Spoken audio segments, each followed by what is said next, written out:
This module focused on Arizona's anti-deficiency statute, a critical protection for homeowners who face foreclosure. It outlined the legal framework that determines when a lender can or cannot pursue a borrower for any remaining debt after the sale of a foreclosed property. The statute reflects Arizona's public policy to protect consumers from double financial hardship, losing their home and still being held responsible for unpaid loan balances. The first section explained that under ARS, paragraph 33-729, and ARS, paragraph 33-814G, certain borrowers are shielded from deficiency judgments following foreclosure. This means that if the property sells for less than the loan balance, the lender cannot pursue the borrower for the difference. To qualify for protection, the property must meet 3 criteria. It must be a 1 or 2 family dwelling.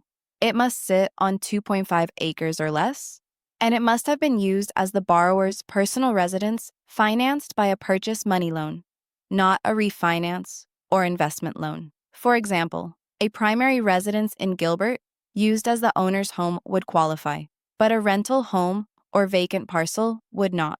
The second section examined the types of properties protected and those excluded. Protected properties include single-family homes, duplexes, and condos used as personal residences. Excluded properties include investment homes, commercial real estate, land over 2.5 acres, and properties acquired for development or resale.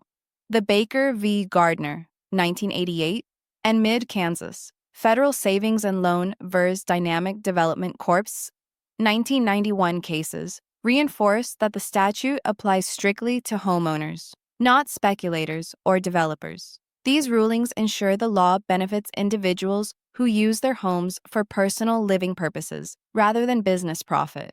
The final section addressed the limitations of real estate licensees when advising homeowners facing foreclosure. Under Commissioner's Rule R-428 and then 101B, licensees must act with honesty, competence, and care, but must not cross into the practice of law or financial advising. Real estate professionals can explain the general principles of the anti-deficiency statute, short sales, or foreclosure procedures, but they must refer clients to qualified professionals, such as attorneys, tax advisors, or financial counselors, for personalized advice. This boundary prevents legal misinterpretation and protects both the licensee and the client.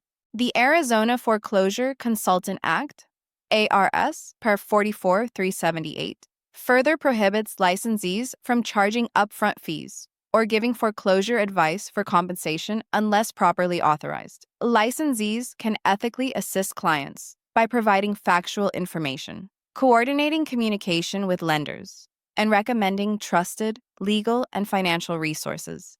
But they cannot guarantee outcomes or interpret law. In summary, the Arizona Anti-Deficiency Statute is a cornerstone of consumer protection in real estate law, ensuring that qualified homeowners are not burdened with debt beyond foreclosure. Real estate professionals play an important but limited role, educating clients on general legal concepts, identifying when protections may apply, and referring them to attorneys for guidance. By understanding these laws and maintaining compliance with the Arizona Department of Real Estate, ADRE standards, licensees can effectively support homeowners while upholding professional integrity and legal boundaries.